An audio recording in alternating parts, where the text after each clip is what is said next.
Bom dia, a paz do Senhor, tudo bem? Estou passando aqui para deixar uma palavra da parte do Senhor, nunca mais eu tinha entrado, né? E hoje o Senhor me incomodou para estar deixando uma palavra da parte do Senhor para os irmãos, né? Para você que vai ouvir de manhã, bom dia, que vai ouvir à tarde, boa tarde, boa noite, a paz do Senhor, mais uma vez. Sem me demorar, a palavra que o Senhor liberou para o meu coração para compartilhar com cada um de vocês encontra-se no livro de 1 Pedro, no seu capítulo 1, versículo 25, e entrando pelo capítulo 2, amém? Que vai dizer assim: mas a palavra do Senhor permanece para sempre, e esta é a palavra que entre vós foi evangelizada. O capítulo 2, versículo 1. Deixando, pois, toda malícia, todo engano, e fingimento, invejas e todas as murmurações, desejai afetuosamente como meninos novamente nascidos, o leite racional não falsificado, para que por ele vades crescendo. O 4. E chegando-vos para ele a pedra viva, reprovada na verdade pelos homens, mas para com Deus eleita e preciosa. Só até aqui, amém? Foi 1 Pedro, capítulo 1, versículo 25, capítulo 2, o 1, o 2 e o versículo 4, né? E eu estava ali perguntando para Deus qual a palavra que ele ia liberar, o que ele queria falar comigo, né? Porque primeiro corta para mim essa palavra. E é uma ordenança da parte do Senhor, né?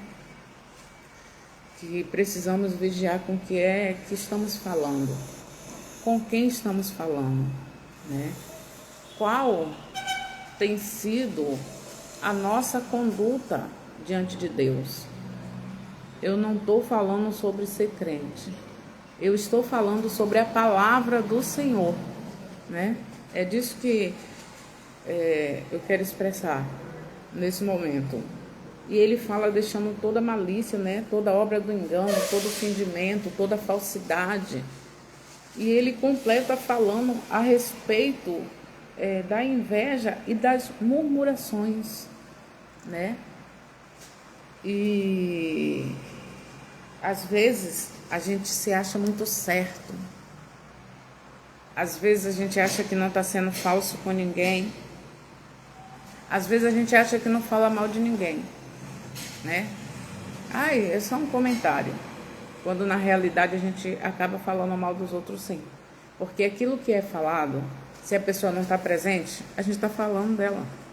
Ela não está presente, a gente está falando por detrás, né? Louvado, glorificado seja o nome do Senhor, né?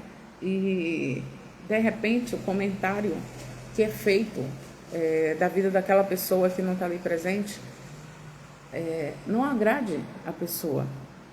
E será que nós teríamos coragem de fazer esse comentário diretamente, né, na cara da pessoa? Se não está falando mal da pessoa, se é só um comentário, né? Por que não chamar a pessoa para falar? Ao invés de comentar com a outra pessoa, né? Porque se a gente está comentando de alguém, por que não falar para o próprio interessado? Não chamar o próprio alguém para fazer o comentário? Já que não estamos falando mal, estamos só comentando. Não é verdade? Significa que a gente acaba agindo com malícia, com engano. E dentro disso, quando vem as situações difíceis, o que acontece? A gente acaba murmurando, né? A minha mãe sempre falava: nunca faça com os outros o que você não gostaria que fosse feito com você, né? E quando a gente para poder observar, não, mas eu não estava falando mal não, mas eu só estava fazendo um comentário. Ah, mas foi um comentário porque o irmão é assim, é assado, a irmã é assim, a irmã é assado. Não, mas isso não é fofoca, né? E a Bíblia diz que um abismo, ele chama outro abismo. Você já parou para prestar atenção? Que quando a gente faz um comentário sobre a vida de alguém, vem sempre outro assunto, vem sempre uma crítica, acompanhado de uma crítica, vem sempre acompanhado de algo incerto, que a gente não tem certeza que a pessoa fez, né? Vem ali um pré-julgamento, julgando a pessoa, sem saber realmente como ela está vivenciando, o que ela está passando, né? E acabamos julgando a pessoa, né? O que é um abismo chama outro, uma conversa chama outra. E a gente acaba falando o que não é para falar. E às vezes falamos com uma pessoa que a gente até acha que é de confiança e não é. E aquele assunto fica rolando de uma pessoa para outra. O que seria um comentário. O que um comentário é capaz de fazer, né? De virar uma bola de neve, de virar uma fofoca, de virar uma confusão. Dependendo do assunto, isso pode dar até morte, né? Louvado, glorificado seja o nome do Senhor. E aí, quando a luta vem, a gente começa a murmurar: o que eu fiz para merecer isso, né? Por que eu estou passando por isso? E nos julgamos inocentes, né? Diante daquilo que estamos vivenciando.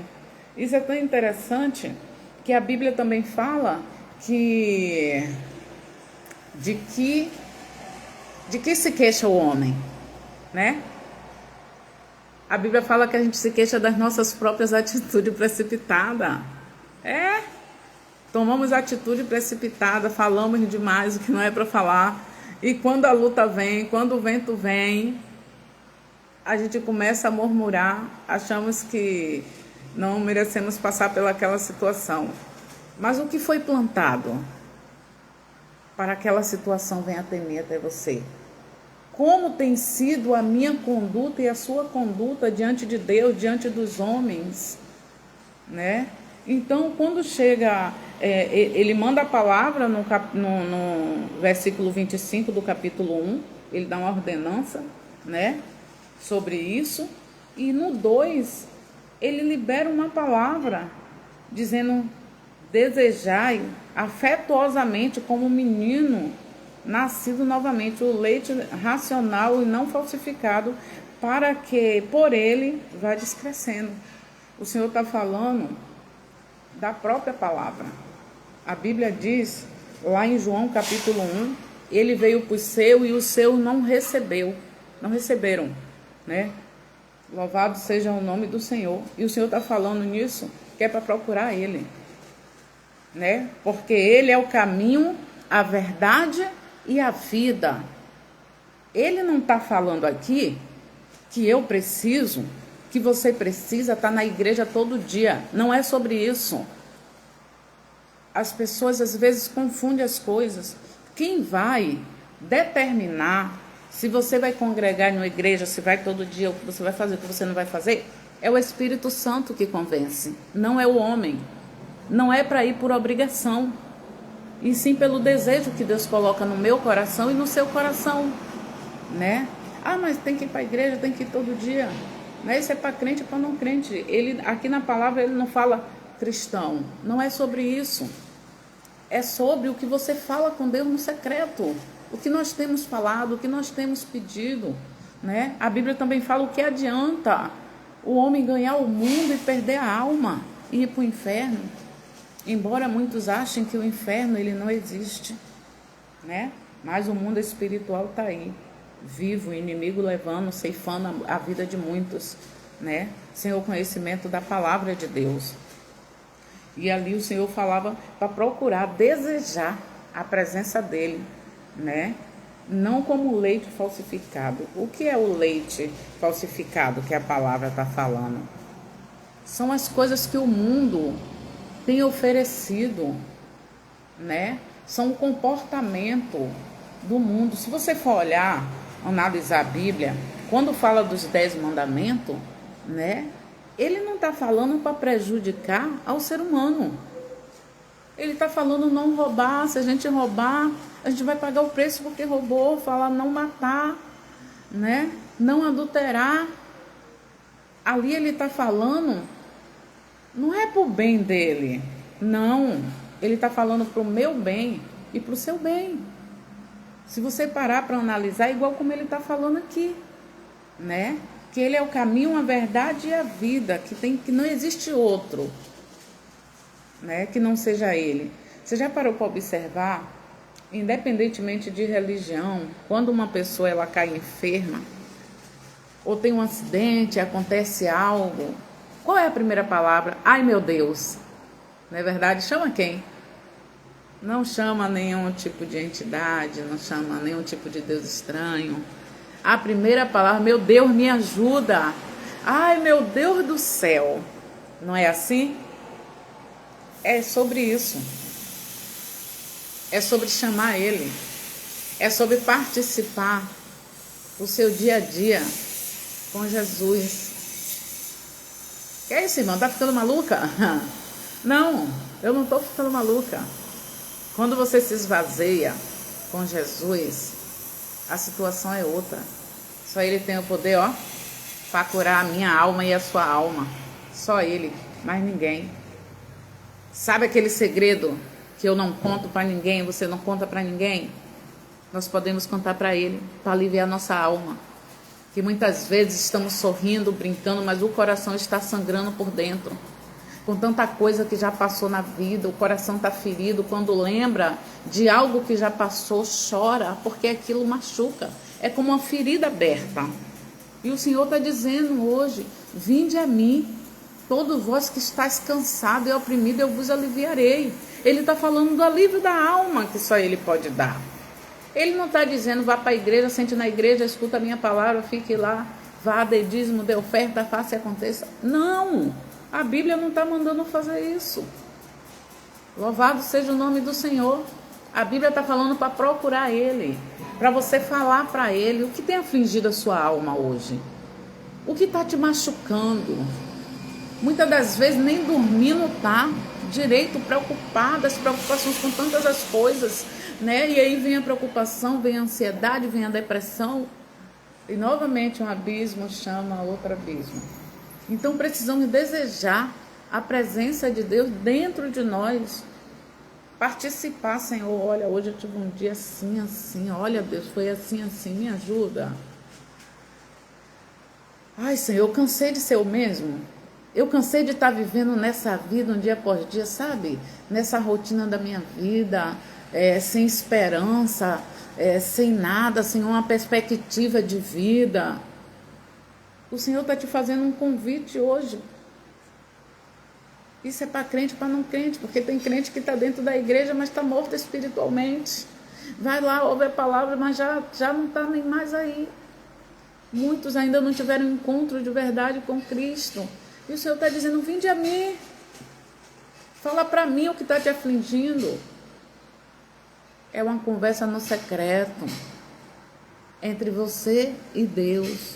Irmã, ele está me ouvindo? Tá. Tá, ele ouve. A Bíblia diz que os olhos do Senhor estão como chamas de fogo, vendo todo mundo.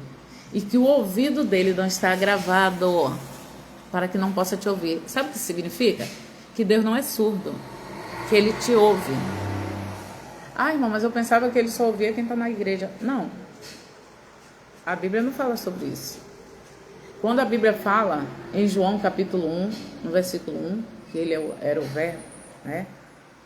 E o verbo se fez carne, Ele veio para os seus não o reconheceram. Ele está falando de todo mundo. porque Ele não faz acepção de pessoas. Precisamos entender que o Senhor, Ele não veio para os sãos, Ele veio para os doentes. É isso, irmã. É para os doentes. Somos doentes espiritualmente. E através da doença espiritual, vai para a carne. Por que muita gente morre de câncer? Por não ter liberado um perdão. Você já parou para observar em um funeral, de quando a pessoa está com raiva, né? Está na vida louca do mundo. Quando ela vem a óbito, você já parou para observar a expressão dela? Você já parou para observar no enterro, quando é Deus que colhe uma alma? Ou quando não é? Você já foi para funeral de pessoas que tá com um semblante tão, que parecia que estava dormindo, né? Tão leve, né? E outros tá com aquela expressão feia, de amargura, de rancor, de ódio. Já parou para observar isso? São muitas coisas que nós guardamos dentro do nosso coração. E precisamos chamar o Senhor. Senhor, me cura de toda mágoa, de tudo aquilo que falou, que fez, que feriu o meu coração, que agrediu a minha alma. Senhor, me cura de toda a raiz de amargura, todo fruto de raiz de amargura, Senhor. Torna o meu coração leve, Senhor. Senhor, entra no meu coração, entra na minha vida. É você e Deus, querido. É você e Deus, querida. Você não precisa compartilhar isso com ninguém. Você não precisa falar isso abertamente. Não, não é sobre isso. É uma conversa totalmente particular e íntima com você e Deus. Dentro do seu secreto. E experimente falar tudo. Dê uma de doida mesmo. Dê uma de doido mesmo. Chama Jesus mesmo para conversar dentro do seu quarto. Fecha a porta. Senhor, senta aqui. Eu quero falar. Experimenta falar tudo que está te trazendo dor. Experimenta falar tudo que tem te causado angústia. Que tem causado até mesmo confusão com outras pessoas que estão perto de você. Que te irrita quando fala com você por algo que a pessoa fez que nem sabe que te feriu. Ou nem sabe que me feriu. Experimenta falar com Deus. Depois você vai agradecer. Porque é um alívio tão grande dentro da alma. Você não tem noção do que é isso. Deus traz um alívio tão grande, que quando a gente termina de falar, a gente fala: ai, Senhor, muito obrigada. Eu estou falando de experiências que eu já vivi com Deus. De quando eu me converti. Que eu não conhecia Jesus. Ele me resgatou. Ele me trouxe até a presença dele. E eu não imaginava que seria tão bom. Eu achava que era careta. Eu achava que, eu tenho que parar de beber, eu tenho que parar isso. Gente, isso é consequência. É Deus que causa dentro do coração, né? Não é o ser humano. Isso não provém do ser humano, provém do Espírito Santo de Deus, né? E quando chega lá no versículo do versículo 4, né?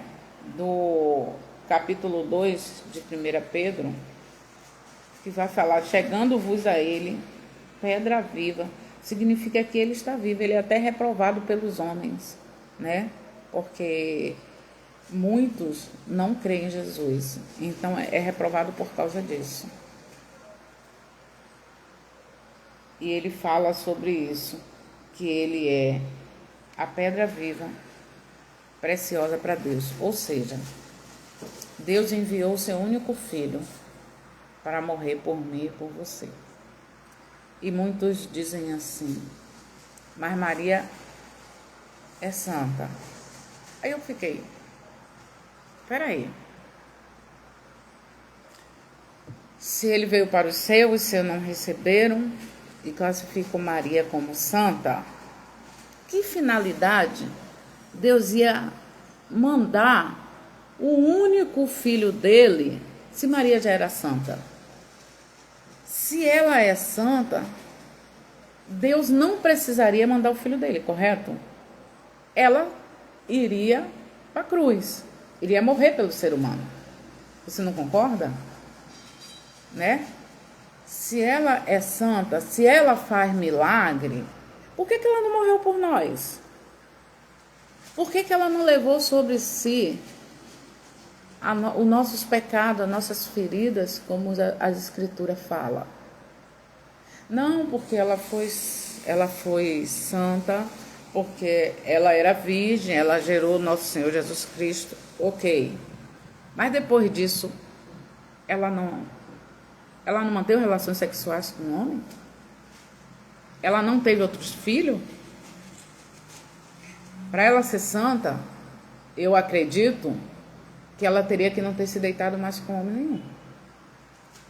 Ela não teria que ter outros filhos além de Jesus, né? Mas não é o que a Bíblia fala. A Bíblia fala que ela continuou casada com José. José conheceu ela e ela teve outros filhos, que a Bíblia relata que foram irmãos de Jesus, né? Então, pensa nisso. Porque a Bíblia fala que toda honra, toda glória seja dada ao nosso Senhor Jesus Cristo, né? Ah, mas é porque Maria faz. Não, não é Maria que faz. É a graça, a misericórdia de Deus. Quando você pede, Ele atende. E a falta de discernimento, a falta de conhecimento da palavra de Deus faz com que você pense que Maria ou qualquer outro santo fez alguma coisa por você. Quando na realidade foi Deus que fez. Porque a Bíblia também diz: conhecereis a verdade e a verdade vos libertará. Então, quando a gente não tem o conhecimento, o entendimento, a gente adere isso para a nossa vida, né? E a Bíblia também fala que o meu povo perece por falta de entendimento, por não analisar as Escrituras. A Bíblia não é um livro para você ler, é para você parar e meditar naquilo que você está lendo e não ler correndo. Ler devagar um capítulo, repetidamente, e orar a Deus. O que o Senhor quer falar comigo dentro dessa palavra? Se revela intimamente para mim. Eu estou lendo, mas eu não consigo entender nada. Continue lendo repetidamente. Continue dizendo: Deus, revela para mim o que o Senhor quer falar de fato, de verdade para mim dentro dessa palavra. E Ele vai revelar, porque quando a gente não tem o conhecimento, a gente coloca a fé em tudo.